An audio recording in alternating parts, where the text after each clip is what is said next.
Good morning, everybody. Welcome back to What's the Hazard? This is Doug, and it is Friday, December 15th here in Omaha, Nebraska. My guest this morning, Chris Williams, is coming to us virtually. He is the executive director of the VPPPA. For those of you that don't speak OSHA or OSHAese, that is the Voluntary Protection Program Participants Association, the VPPPA. You can see the sign in the back if you're watching on YouTube, a very familiar, recognizable logo. Chris, good morning, and thanks for being here, man. Doug, thanks for having me. Good morning to you, too. We appreciate it. I was at a conference a few months ago in Des Moines, Iowa, the Make You Safe conference, and I bumped into an employee of yours, Heidi Hill, and I had made the comment that the only conference that I enjoy going to is the Make You Safe conference, with the exception of the VPPPA, because I always loved the VPPPA conference. And Heidi immediately said, well, I need to get you in contact with Chris. So I sincerely appreciate your time. I know you're busy and you're out in D.C. area and there's a lot going on, but this is such an interesting topic to me. I'm a huge fan of the VPP and the VPPPA, truly an amazing organization. So for those people that don't know you and don't know the VPPPA, would you give us a little bit of the origin story? Of course, Doug. I'm happy to do so. And I'm always happy to hear that you enjoyed the Make You Safe conference. It's one of those conferences I try to get to every year. Fortunately, the past couple of years, I haven't been able to make Tom's conference for other reasons. But Sure. I always thank you there because they're such great members and supporters of VPP and VPPPA. So I do appreciate the shout out for VPPPA Safety Plus. It's obviously I'm partial to that, but I would rank them 1 and 1A. Absolutely. Absolutely. So, shameless plug. So you've been doing this for a while. Now, you've only been with the Participants Association for, it looked like about 18 months to a little less than 2 years maybe, but you've been doing the Safety and Health Conference and associations for a long time. So a little bit about my background. I have been with VPPPA for about 18 months now. I came over from an association called the Association of the Wall and Ceiling Industry. Unofficial mottos, we don't do floors. There's director membership and also involved in safety. But my safety and health background actually goes back more than 20 years. And it really starts with my father was a contractor, light industrial, light commercial and residential contractor. And so I spent my summers in high school and in college working on job sites for him. And quite frankly, seeing what not to do. I tell this story a lot because it really does go back to where we were culture-wise. And culture is a huge component of a high-performing safety and health program. But culture-wise, back in the 80s and 90s, it was a badge of honor when you shot a nail through your hand. And I remember clearly, we had a couple guys do that on those sites, and it was, oh, look at what I did, going to the hospital. And now you fast forward 25 years, and I can't even imagine that being part of the fabric of our safety and health programs, especially with our VPPPA members. But that's where my journey started. And then from the association side, going out of college, I went straight to the National Association of Home Builders there, and then went to the Associated Builders and Contractors as Director of Safety and Health there, where we spearheaded called the next evolution of the safety excellent STEP program there, safety training evaluation process, to mirror what VPP was at that point and mirror what it is today. And so my background and from the association side and safety and health goes back quite a ways. It really is my passion, making sure that we send our folks home in the same or better condition than which they arrived at work that morning. And with VPPPA, it's a great opportunity to really go beyond just the construction side of it and go into all industries around the country and around the world. Oh, I appreciate I totally agree. And I sincerely appreciate the fact that you have that work experience with your father and in your upbringing, and you understand what these things. I deal with a lot of people that decision makers that don't necessarily have that experience or that understanding. I can remember when I got to OSHA in the mid 90s, I spent the first 5 years in compliance as a compliance officer. And then I got into this. It was a brand new position created under the John Henshaw administration. He was the assistant secretary at the time. He had come from a VPP site, and he was a staunch advocate for VPP. And I got this. They created this position called compliance assistant specialist in each of the area offices, and I got that position. It was more of the outreach and voluntary compliance world. I absolutely loved it. It really fit my temperament and my talents well. And then I got introduced to the VPP. and the Voluntary Protection Program, introduced to the STEP program with ABC, and all of these as discretionary, voluntary excellence programs that I didn't realize existed. You know, as a compliance officer, you often see the worst of the worst, and that certainly jades you and jades your opinion of employers. But as a compliance assistance person, I got to see the best of the best, and it gave me hope, man. You know, it gave me like this affirmation that it can be done. So, talk a little bit about VPP and VPPPA and what the people that don't understand what these programs are, what they mean. And Doug, that's a great way to put it, and a great way to start off that part of the conversation is that when Secretary Henshaw established some of the compliance assistance programs that we have now, that we see now, it was, I started with ABC back in 2006, right after these programs have really gotten off the ground. And I can tell you that from my experience in the construction side, there was still some trepidation to call an area office up and invite OSHA to your job site because of the reputation from the 80s and 90s and from the enforcement side, that there was a lack of, I'll call it education at that point, and awareness about the program. Now you fast forward and you look at, Voluntary Protection Program, OSHA's Voluntary Protection Program has been around now since 1983, but it actually started back in 1979. And it started organically. It wasn't necessarily an OSHA initiative. It started at the San Onofre Nuclear Power Generating Station. The contractor out there, labor came to them, building trades came to the contractor and said, listen, this is dangerous work. This is the late 70s. We're less than 10 years into OSHA being in existence. People have died on these projects. How do we work together to save our members, our brothers and sisters out here? How do we protect them? And to the contractors' credit, they came out and said, as management, absolutely. We don't want to see anybody hurt. We don't want to see anybody killed. And so from that point, it became how we hold each other accountable. And they created that framework and said, okay, you're going to be involved from an employee involvement standpoint, one of the three pillars of VPP. Management's going to give you the commitment that we are going to stand by you. We're going to do whatever it takes to give you what you need to work safe. Who's going to hold the both of us accountable, though? And that's when the light bulb went off. And out in California, they said, hey, Cal OSHA, let's bring you involved. Let's bring you in here so that you're the regulatory accountability experts here. And so from that, you fast forward a few years and we get to VPP being created, formally established. And over 40 years later, we've got VPP out there both at the OSHA level and the Department of Energy, which has a similar program. And we've got close to 2,000 sites nationwide involved in VPP. Some of these sites have been in the program 30, 40 years now.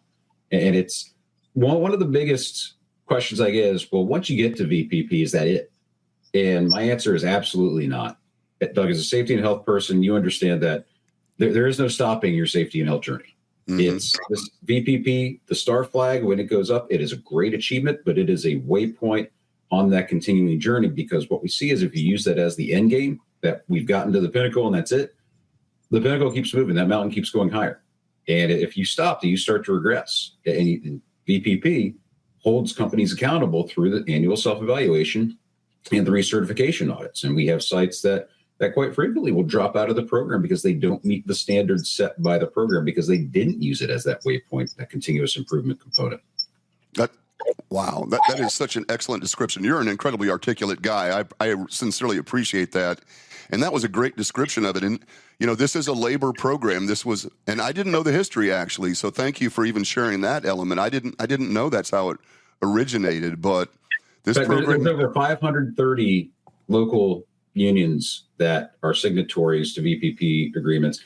And if you have a union labor workforce, the local must sign on. There's no agreement if the union doesn't say, no, we give our blessing to this. Absolutely. And it's a major component of the program, and it's an important component. It's absolutely probably the most important component. It's driven by the labor, the employees. It is their program. I can remember, and of course, management support, that's part of the agreement, as you said, the pillars of this program, but employee involvement and engagement, management support, resourcing, time, all of that, the money that's necessary to drive these programs. But your comment about sustainability is really an interesting one because, getting into the program isn't the end game. And as you said, there really isn't an end game with regard to workplace safety and health. It's constant improvement or regression. There's really no stagnation. You're moving forward or backward, it seems. But absolutely, I love that comment, and I love this program. I thought when I was with OSHA as the compliance assistance person, I petitioned my boss a few times, if you will give me 2 or 3 of the compliance officers to help me do the outreach stuff and move those programs forward, advanced VPP, those types of recognitions and assistance programs, I thought we could have done a lot more than just, dedicate 10 compliance officers to beating people up and 1 person to try to run these programs. It didn't ever gain any traction, unfortunately, but I thought that was the way to go. Certainly. It brings up a great point when we look at the structure and really the culture change that a company or a site's got to go through in order to, on that VPP journey. And you look at it, one of the questions I also get is, well, you've got VPP sites, they're exempt from program inspections. Well, yes, they are, because every 3 to 5 years, we willingly invite OSHA onto our job sites, onto our sites, to give us a thorough run through, a thorough inspection, and they bring special government employees with them to assist. And these are VPP sites. The culture changes. Instead of fearing OSHA coming on that site for that audit, it's absolutely because we want you to find things that we can fix. It's all part of the continuous improvement process that VPP sites embrace. That we want you to find something, and if you find something that's egregious, then yes, you're going to remove us from the program, but we're going to fix it. And when we look at it from the standpoint, you mentioned, it's the carrot and the stick.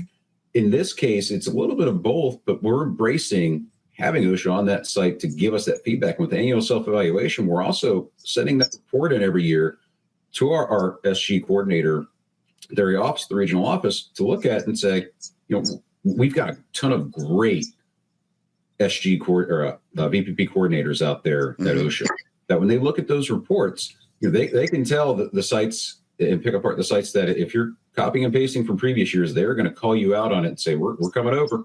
Right. You're going to do it soon, and we're going to take care of you for that, because that's not the spirit of the program. And 95% of our sites are going to tell you right now that they use that annual self-evaluation year round. And it is, the one thing I want to touch on, because we talked about a second ago, my experience, and you mentioned at the very outset, getting somebody that's got, that field experience, it is critical in safety and health. And the core component of VPP is that it's not employee engagement, it's employee involvement. So if you come to me and say, we're using hard hats right now, but they've got these cool new helmets out there that are going to cost a little bit more, but they're going to keep us safer, they're going to improve our safety and health practices. That engagement is, I told you that. Involvement is, go buy that from the front worker, and the front line management's going to look at it and say, okay, done. Right. You showed me the case for it? Absolutely, because it's going to help even incrementally make us safer. This is exactly what I loved about the program. And, it's interesting. Again, we kind of throw one of the acronyms you just mentioned, SGE, this special government employee, which I think was one of the greatest benefits of participation in VPP. An SGE is just an employee from one of the participant businesses who goes through some training with OSHA, at least in this case with OSHA, and then they are sworn in as special government employees in order to participate in these recertification audits, pre-approval audits. And so when OSHA sends a team onto your site to do this audit, they bring with them representatives of these other companies who are in VPP already. And not only are they there to learn and to evaluate and audit your program, but to share information and to gain information. I thought that was one of the most remarkable programs that I'd ever seen. Oh, it's absolutely. We have a saying here at VPPPA, R&D, rip off and duplicate. and in my case, I alter it to call it rip off and develop. And our SGs are special government employees that understand that if you're a VPP site, you're not required to put any of your employees through this training, but it's a tremendous benefit from the standpoint of, we've got our companies and our sites that are paying their employees to go audit another site. And the reason they're doing it is, number one, it helps OSHA from a manpower perspective, work perspective, to give the expertise, especially in some of those subjects that OSHA may not have those personnel that have an industrial hygiene or PSM, process safety management background. The other part is that R&D. It's the great thing about VPP is the sites are more than willing to share their ideas. And we see that at VPPPA Safety Plus every year. The biggest component of that is the networking component. And with SGs going out to sites and conducting audits, they're bringing ideas back and practices back to their own sites and companies that they're going to implement there. And it's all part of that continuous improvement loop, because as they're taking those ideas, they're also developing those ideas that they saw at another site. And then in turn, that site might send an SGE to conduct that audit 2 years later at the site that person's at, and they're stealing that idea back and they're making it even better. Mm-hmm. It's fantastic. It is a tremendous value that our member companies are paying for. Right. That privilege. Fantastic. I think that's fantastic. I loved that aspect of it. When I was with OSHA and when I was the CAS, one of the programs that we implemented in Nebraska was we called it SST VPP. I mean, you know, OSHA has a targeting list, the site-specific targeting program, which identifies facilities that have injury and illness rates that are above the national average that they feel might need some scrutiny. So they're sending compliance officers out to those sites. And we would get these quarterly meetings together where our VPP companies would provide trainers to come to a program, and they would discuss, you know, how to implement an effective safety and health management system.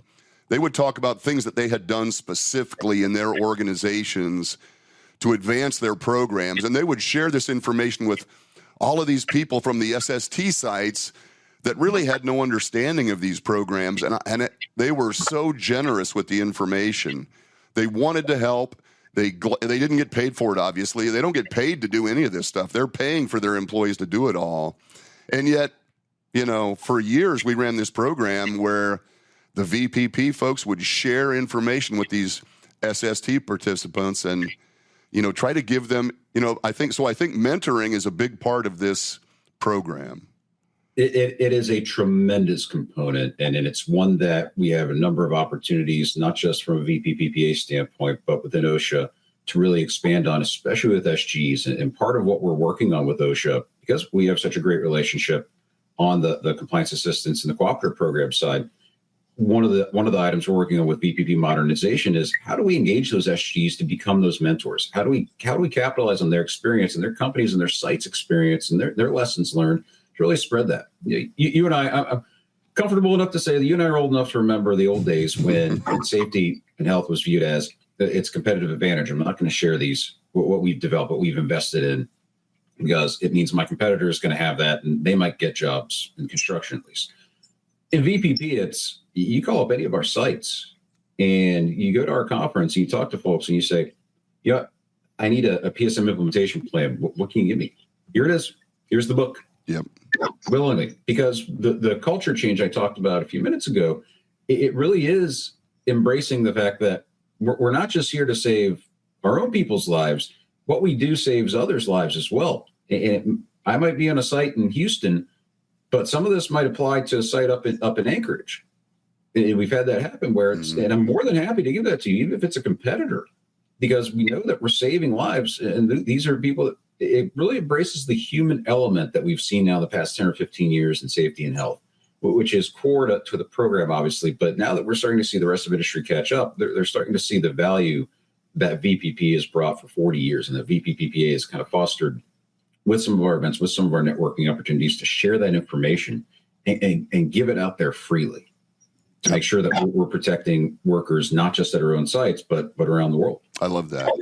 And your comment about the competitive advantage, I can remember early in my OSHA career administering some what we considered to be voluntary compliance programs. We had programs with the meatpacking industry here in Nebraska, the grain folks, and we would bring people together and they would sit in their individual tables and they wouldn't talk and they would listen, hoping to get a little nugget of something, you know, an inside scoop from the agency, but they wouldn't share anything because they were still clinging to that competitive advantage concept so tightly. It took a while to get them to loosen up and start to share, but I mean, specifically in safety and health, I think people that are attracted to this profession tend to want to share. They like that exchange.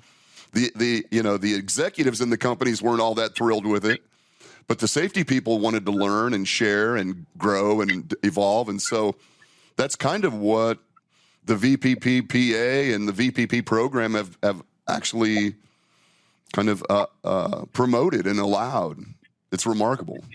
Doug, you hit the nail on the head there. It really was in the past 10 or 15 years. And I can remember, seeing the start of this change. And it started with the management component, the management commitment component, where we started to get a generation of leaders in place that, especially on the construction side, had come up through the ranks and had been out there in the field and understood that competitive advantage from a safety and health perspective, it exists, but it's not the be-all end-all. It's not something that needs to be focused on, because the reality is these are leaders that came in and recognized, if my competitor takes what I've used, what I've developed, and they make it better, I'm going to steal it back from them. But in turn, if they're taking business away because we're stagnant, we're not on a continuous improvement journey, that's on us to get better. And so they realized that sea change and that mentality and the culture of, no, we're going to protect these because it's trade secrets for us. We developed it. They realized, well, if we start giving this away, we can take it back in a better form, and we can evolve it, and we can get business back. And it's a cyclical process. Mm-hmm. When we started to see that change, that's when we started to get into, we started to see folks recognize the value of compliance assistance and cooperative programs like OSHA Challenge, like SHARP, like VPP, and like ABC STEP program that really engaged the evaluation aspect of it and engaged the information sharing.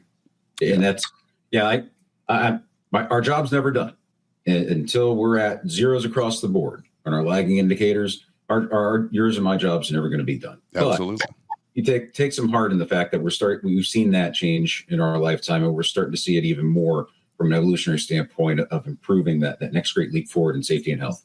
Absolutely. So would you talk just a little bit about the VPPPA and, how you work, what you offer? I mean, so just for clarification purposes, the VPPPA is an independent organization from the Department of Labor, from OSHA. Obviously, you work intimately with the agency, but you are separate, distinct. You're not funded by the agency. And so could you talk just a little bit about the organization and what you do? Of course. In fact, VPPPA, which we use because spelling out voluntary protection programs participants association does suck out a lot of oxygen for work. So that's our acronym. Yeah. We were founded back in 1985. So we're coming up on our 40th anniversary here starting next year. So stay tuned, because our 40th conference is in August in Denver. Oh, nice. A lot of celebrations kicking off here in August. We've been around for 40 years, and we are completely independent of the Department of Labor and OSHA. We take no funding from them. We are funded by our 1,200 plus members in our annual conference. We operate an independent entity, but we also have a tremendous working relationship with folks over at OSHA on the compliance assistance and cooperative program side. And that's important because we are founded to represent sites involved in OSHA's voluntary protection program. And then in the mid-90s, when the Department of Energy launched their program, their VPP, those companies as well, we really represent companies that are truly high performing in safety and health, not just VPP sites. In fact, if you looked at our membership, about 60% are VPP sites, and the rest are companies that really are committed to that continuous improvement to achieving health and safety excellence. And one of the things that we talk about with folks is VPP is a great program. We're always going to support it. It's in our name. And we want sites to engage and be involved and to become star sites, either through mobile workforce or through the traditional program, or through what we're working with OSHA now on developing a VPP for construction program. But it's not necessary, because every company, every site is at a different point in their safety and health journey. And our goal is, if you take the practices, some of these practices, the 4 core elements and 34 components of VPP, and you implement them, you're getting better. And our job as an association, we represent companies that want to be the very best, that want to protect their workers and send them home in the same better condition in which they arrived. And it's great, because we talk about how we're an independent entity, an association, member association. Yeah. One of the things we take great pride in is the fact that OSHA last year launched their Safety as a Core Value campaign. And that's something that we've been preaching for going on 20 years now. It's safety is not a priority. It's a core value. And I've spent hours in presentations explaining just the difference between priority and core value. Right. Now that we've got OSHA embracing that as well, it really does help us to push that message. That's fantastic. So I was not aware. So again, this has been really informative for me. I was not aware that the composition of your membership was such a significant portion of non-VPP companies. That's interesting to me. So anybody can be a member of VPPPA, or is there a qualification component to that, or what are you agreeing to if you participate? When you become a member of VPPPA, it's with the understanding that you're seeking to become better. Okay. In your EHS&S performance and to build your program. You view VPPPA for what we are, as a resource, a networking resource to connect you with other high performers, to learn lessons, and to take away resources, and again, R&D those. We also, you understand as you join as a member that we do have standards that hold. We are the best of the best. We're not ashamed to say it because we represent so many VPP sites. And because of that, our expectations of our members are quite simple. It's you're committed to that continuous improvement process, and you're committed to protecting your workers. In doing so, and your performance is going to be better than your industry averages, and you're going to help raise that standard. That's interesting. I was not aware of that. I am really thrilled by that because I think any company who is committed to the process and that journey of continuous improvement should participate in VPPPA. I have to be honest with you. As I said, the conferences are incredible. When people would come to me, I have friends and colleagues that are vendors, for example, and they would go to the National Safety Congress or something, and that's fine, hand out some pens and maybe shake some hands, go out for drinks in the evening. But if you want to engage with people that are committed and that are interested, they're driven, there is no better conference than the Participants Association conferences. So I know that's somewhat selfish, but if you're selling something that has value that might actually improve, that effort, then the VPPPA conference is where you need to be. We appreciate that.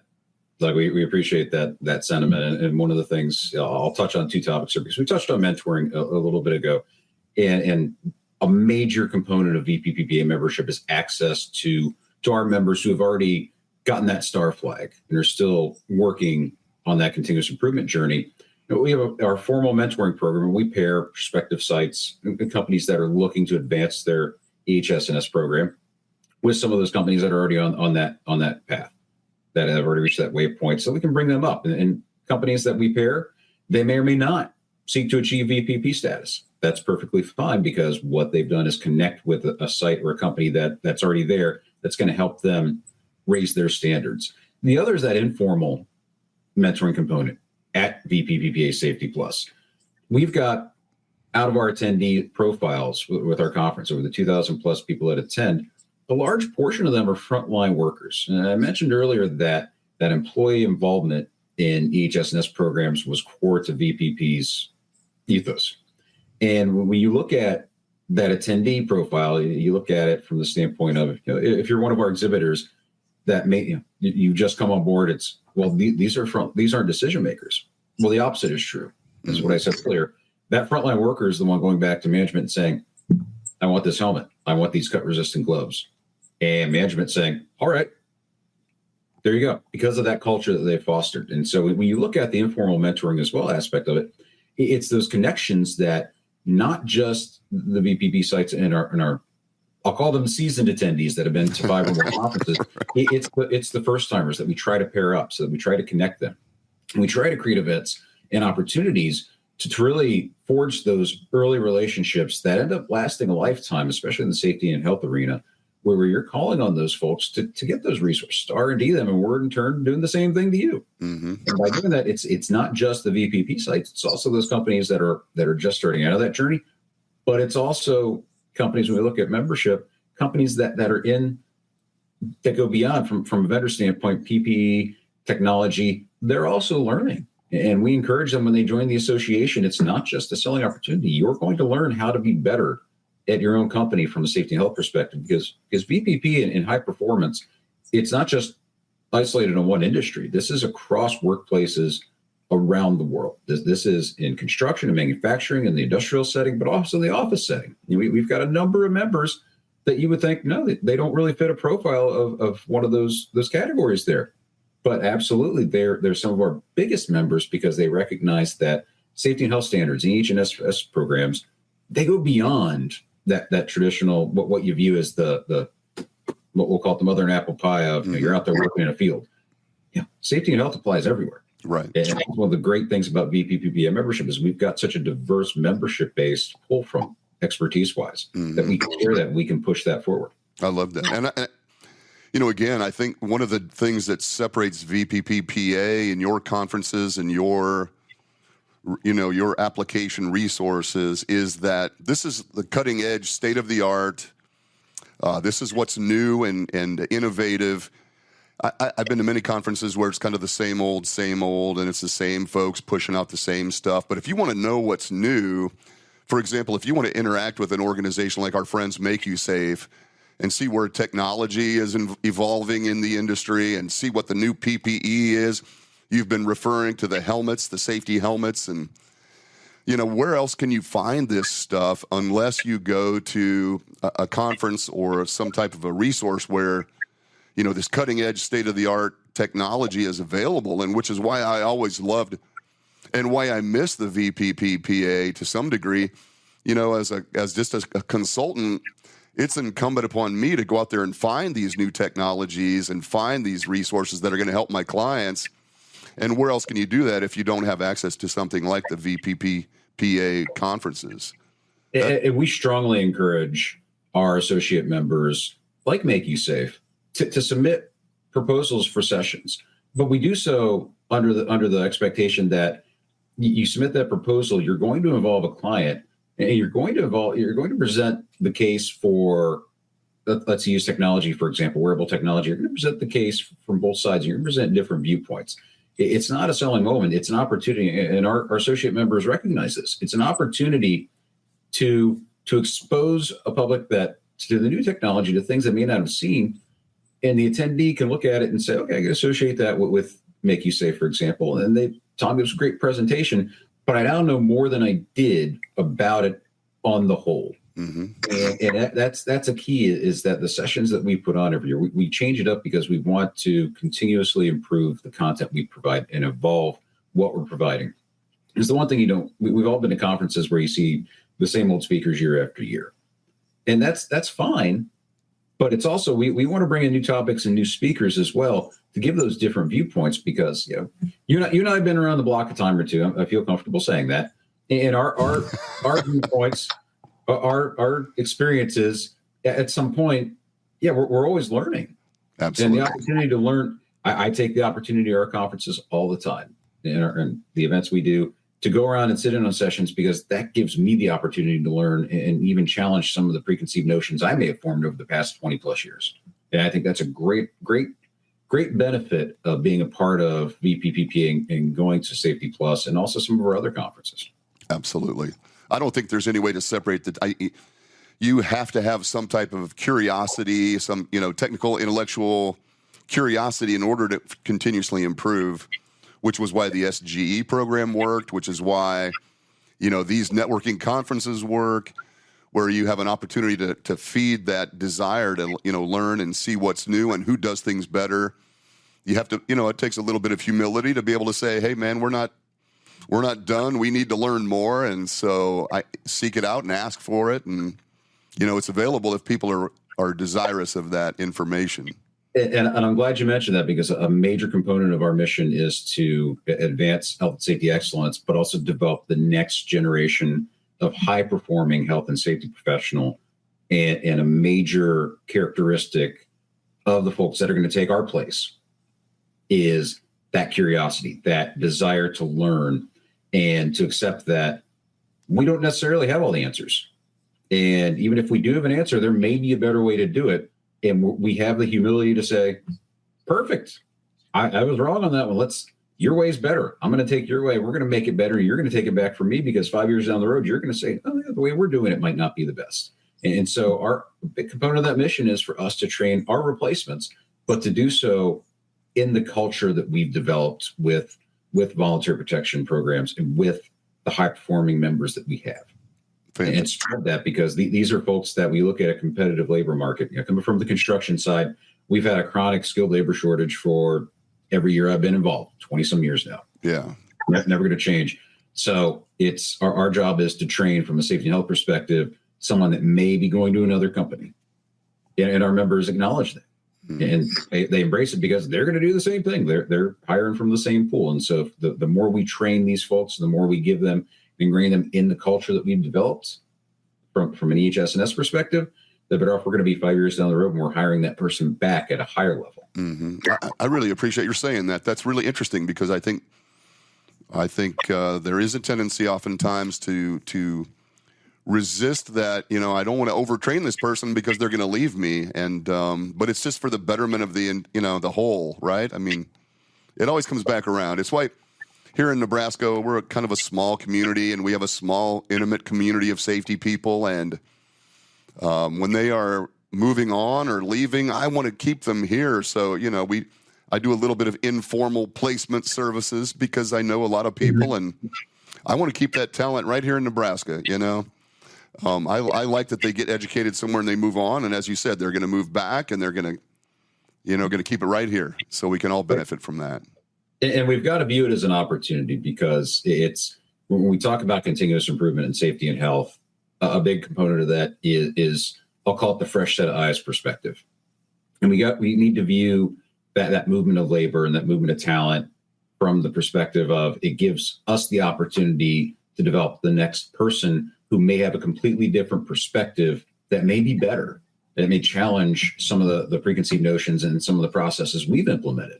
And by doing that, it's making all of us better. Mm-hmm. So it's an opportunity instead of it. There's certainly a challenge component to it, but we need to view it as an opportunity to develop that next generation, to bring somebody in that can challenge what we've been doing to keep us in that continuous improvement cycle. No doubt. I'm kind of an old curmudgeon, but I do have the opportunity to interact with a lot of new, young safety professionals, and man, they are dynamic, and they are bright, and they are much more adept at the technologies than I. And so I feel like things are, we're moving in the right direction, and things are in good hands. And some of those old established procedures and concepts that we've lived with all these years are they'll be improved upon, and things are going to get better. So I'm happy about that. Best example, real life example I can give you is I've got an 8-year-old daughter, pictures behind me.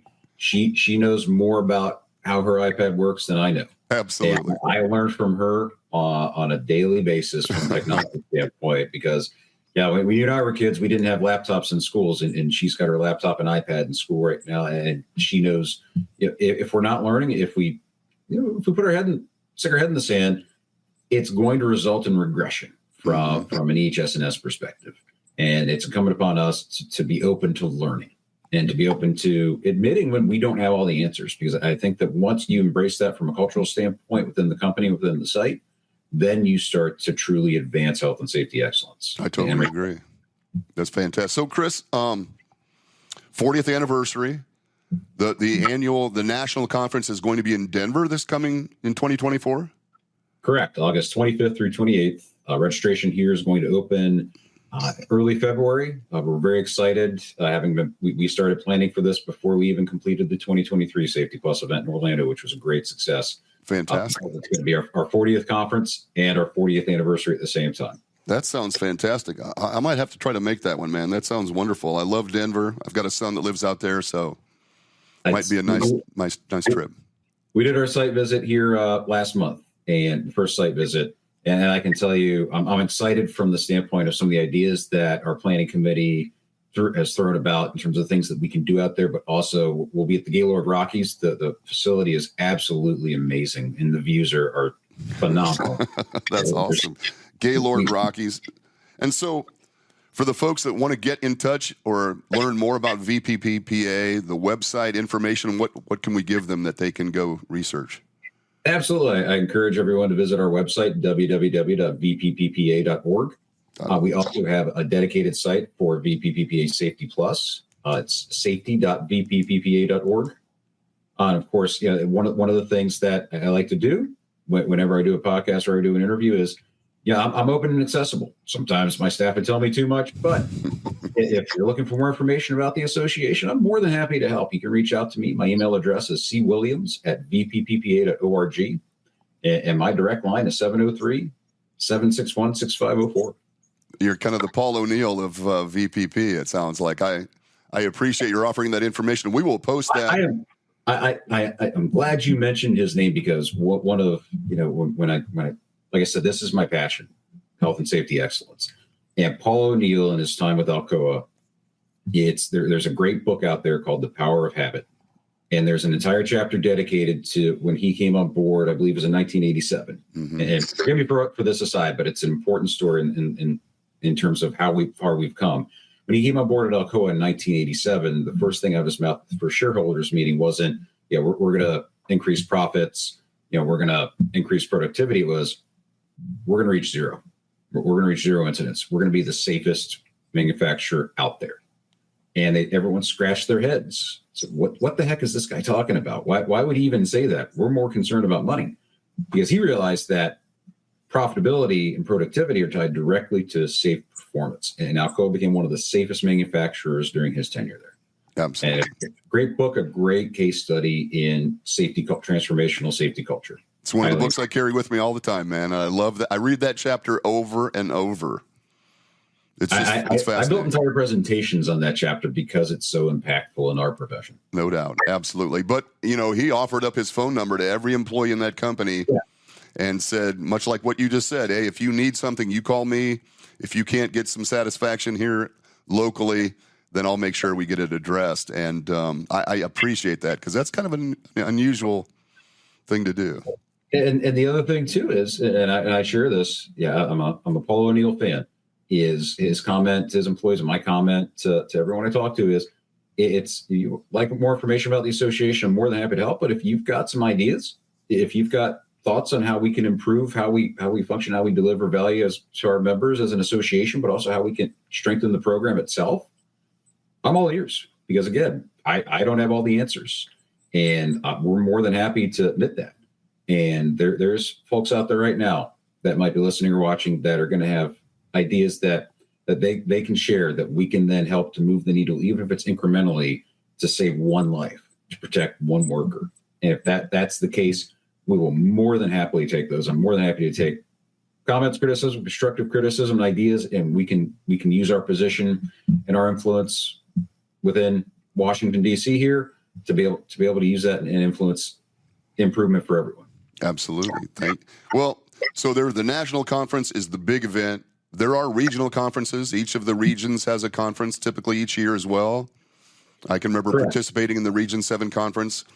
I would be remiss if I didn't, mention my good buddy Matt Gaines down in the regional office. He's the VPP coordinator for Region 7 and has been so for many, many years now. Does a great job with VPP. It is a program that I've always felt very strongly about, and the Participants Association is remarkable, and the work that you're doing is just incredible. I sincerely appreciate. This has been delightful, man. I've learned something about VPPPA and the VPP, and I'm excited. I think I'm going to come to the conference in Denver, man. I'm excited. You're always welcome, and I'd be remiss to say, I'm going to agree with you 100%. Our backbone as an association and as a program lies with our regions. We have 10 regions or chapters, if you will, that have conferences. In fact, Region 7, one of our strongest regions, they're partnering with us on Safety Plus in 2024. And also the regional administrators out there with OSHA, the area office, SG coordinators, and the VPP coordinators out there. They're truly the people on the ground, the ones that really drive this program forward. And anything that we can do to support them, that's what we're here for. And I'll touch on briefly. Very excited because you may have heard OSHA is working on VPP modernization. We had a meeting yesterday with leadership over there, Deputy Assistant Secretary Frederick, Secretary Parker, on some of the Directorate of Consultation, state plans, cooperative programs, state plans over there to talk about VPPPA's modernization. One of the big things is focusing on and really strengthening how we use SGs, but also on the technology side.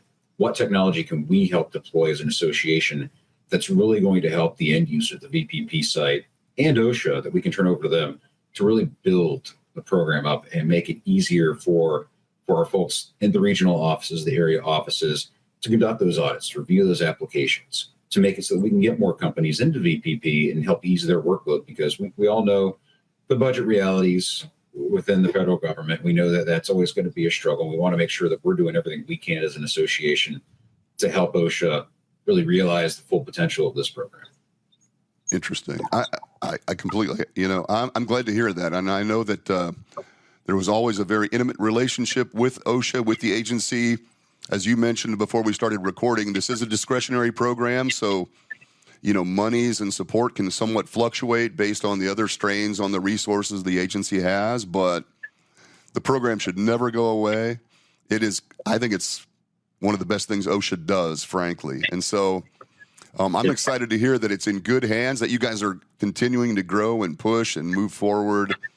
And I have a lot of clients that I think would really enjoy the conference and would enjoy the opportunity even to work with some mentors, formally or informally. One of the things that I wanted to do when I was with OSHA was every time a VPP participant turns in that annual report, they are required to describe the things that they have done over the previous year to improve their program. And as an auditor, one of the things that we would do would be to highlight some of the best practices that we found. And that's how I learned safety. I'll be honest with you. You don't learn a lot about safety when you're making inspections of companies that don't do shit, You learn what not to do, certainly, as you referred to in the beginning, but I learned safety from VPP companies and from the creativity and, that desire to continuously improve. That's where I learned safety. I would love to be able to connect people with that information. There may be some great developments from the standpoint of using the annual self-evaluation components where our sites identify their successes and where they focused on and where they've improved on continuous improvement standpoint. There may be some nice things coming out from the VPPPA standpoint here as we go into our 40th anniversary year around a white paper, an annual white paper that produces those best practices. Oh, man, awesome. Awesome. Let me know if I can help. I can edit or write or whatever you need, man, but I think that is fantastic. I would love to see that. I love dropping those little nuggets, those little teaser. I love it. Chris, thank you so much for your time, man. This has really been fantastic, informative, educational. I hope it's excited some folks. This is a resource that everybody that's interested should tap into. And I'm going to look for you in Denver next summer. So absolutely, you're always welcome. I'll seek you happy out. To have you. Not only that, happy to host the podcast as well. Let's do it again. Let's do it again sometime. Yeah, that'd be fantastic. Chris Williams, Executive Director of the VPPPA, the Participants Association. Have a great holiday. It's a pleasure to meet you, and keep up the good work. We appreciate it, and Happy New Year to everyone. Thanks, Chris. Take care. You as well.